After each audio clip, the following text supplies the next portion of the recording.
Hi friends, இன்றைக்கி நாம் யூஸ்ஃபுல்லான டிப்ஸ் நிறைய பார்க்க போகிறோம். கையே வலிக்காமல் கஷ்டமே படாமல் ரொம்ப ஈஸியாக நம்ம வீட்டு வேலைகளை எப்படி செய்கிறது அப்படின்னு பார்க்கலாம். வாங்க நம்ம வீடியோக்குள்ளே போகலாம்.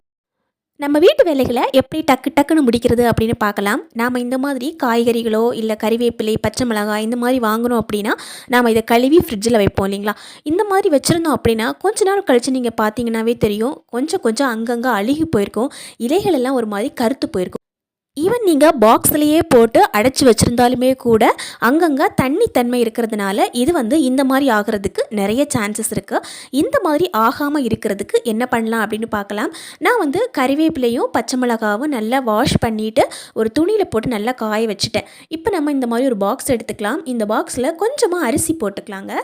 இதுக்கு மேலேயே ஒரு டிஷ்யூ பேப்பர் வச்சுக்கலாம், அல்லது நார்மலான இந்த மாதிரி ஒரு பேப்பர் வச்சுக்கலாங்க. இப்போ நம்ம கழுவிட்டு காய வச்ச பச்சை மிளகாவை எடுத்து வச்சுக்கலாம். இது பார்த்திங்கன்னா நார்மலான துணியில் போட்டு நம்ம காய வச்சோம் அப்படின்னா சீக்கிரமாகவே நமக்கு காஞ்சு கிடைக்கும். இப்போ இந்த மாதிரி பாக்ஸில் அடைச்சி வைக்கும்போது நமக்கு 2 வாரத்துக்கு மேலே நமக்கு நல்ல சூப்பராக இருக்கும், பார்க்குறதுக்கு அழுகி போகாது. இப்போ நம்ம பாக்ஸில் எல்லாம் எடுத்து வச்சுட்டு மூடி வச்சிட வேண்டியதாங்க. இந்த மாதிரி நம்ம வைக்கிறதால அதில் தன்மை லைட்டாக வந்தால் கூட அது எல்லாமே அந்த அரிசி இழுத்து எடுத்துறதால நமக்கு எப்போவுமே அது ஃப்ரெஷ்ஷாக இருக்கும் பார்க்குறதுக்கு. இப்போ இன்னொரு பாக்ஸ் எடுத்துக்கலாம். இந்த பாக்ஸ்லேயும் இந்த மாதிரி கொஞ்சமாக அரிசி போட்டுக்கலாம். மேலேயே ஒரு டிஷ்யூ பேப்பர் அல்லது நார்மலான இந்த பேப்பர் நீங்கள் வச்சுட்டு அதுக்கப்புறமா கழுவிட்டு காய வச்ச கறிவேப்பிலைகளை நம்ம போட்டு வச்சோம் அப்படின்னா நமக்கு பார்க்குறதுக்கு எப்போவுமே ஃப்ரெஷ்ஷாக இருக்கும். கறிவேப்பிலை இலைகள் எல்லாம் கருத்து போகாமல் நம்ம டக்குன்னு கிச்சனில் வந்தோடனே எடுத்து நம்ம தாளிக்கிறதுக்கு ரொம்ப வசதியாக இருக்கும்.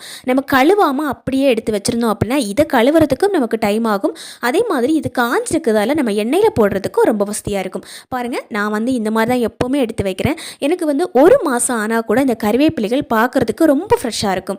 கண்டிப்பாக இந்த டிப்ஸ் நீங்கள் ட்ரை பண்ணி பாருங்கள். இப்போ பார்த்தீங்கன்னா ஒரு கடாய் வச்சுருக்கிறோம். இந்த கடாயில் ஒரு 2 டீஸ்பூனுக்கு எண்ணெய் ஊற்றி ஒரே ஒரு டீஸ்பூனுக்கு கடுகு போட்டு 1 டீஸ்பூனுக்கு ஜீரகம் போட்டுட்டு 2 வெங்காயம் நல்ல சின்னதாக கட் பண்ணி இந்த மாதிரி போட்டு கொஞ்சம் நல்லா வதக்கி எடுத்துக்கலாங்க.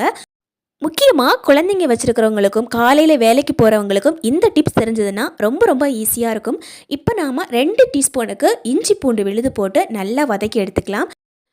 நல்லா வதங்கினா தான் இது நல்ல டேஸ்ட்டு கொடுக்கும் நமக்கு. அதனால் எப்போவுமே இஞ்சி பூண்டு வெங்காயம் எல்லாம் எப்போவுமே ஸ்டார்டிங்கில் நல்லா வதக்கி எடுக்கிறது ரொம்ப நல்லது. இப்போ நாம் 1 டீஸ்பூனுக்கு மிளகாய் பொடி, 1 டீஸ்பூனுக்கு தனியா பொடி சேர்த்துக்கலாம்.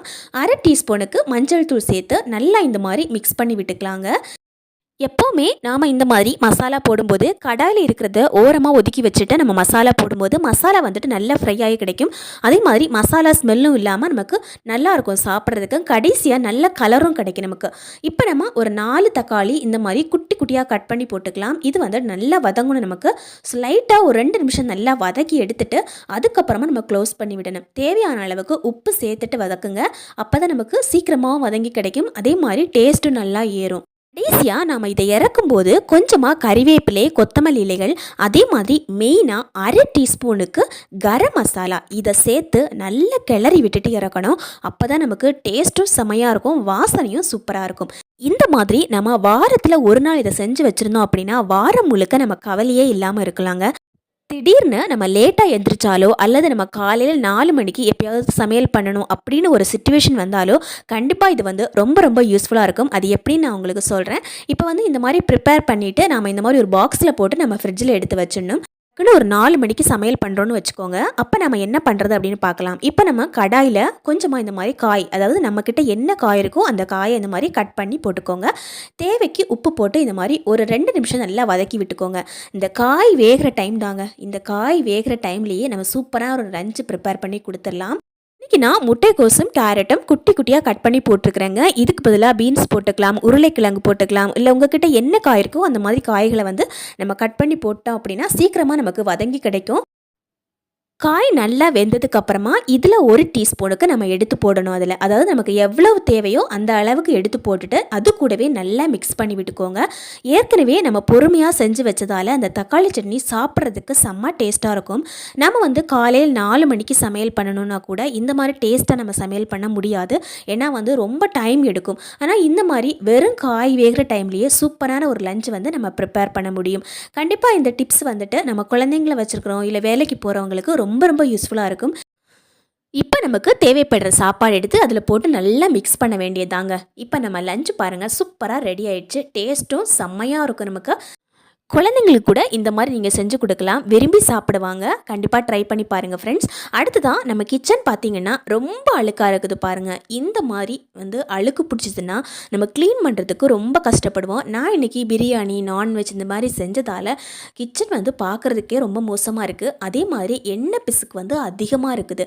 இந்த மாதிரி எண்ணெய் பிசுக்காக இருக்கிற கிச்சனை க்ளீன் பண்ணுறதுக்கு நாம் ரொம்ப கஷ்டப்படுவோம். அதே மாதிரி அதிகமான டைம் எடுத்து சோப்பு போட்டு தேய்ச்சிட்டு இருப்போம்.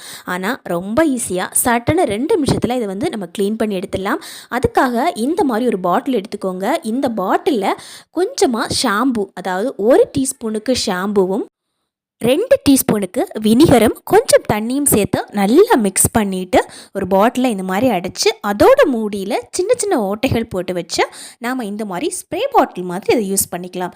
இதை எண்ணெய் பிசுக்கான இடத்துல நம்ம விட்டு தெளித்து அதை நம்ம க்ளீன் பண்ணி எடுத்தோன்னா நமக்கு சூப்பராக க்ளீன் ஆகும். அது மட்டும் இல்லாமல் நம்ம போட்டு தேய்க்கணும் அப்படிங்கிற அவசியமும் இருக்காது.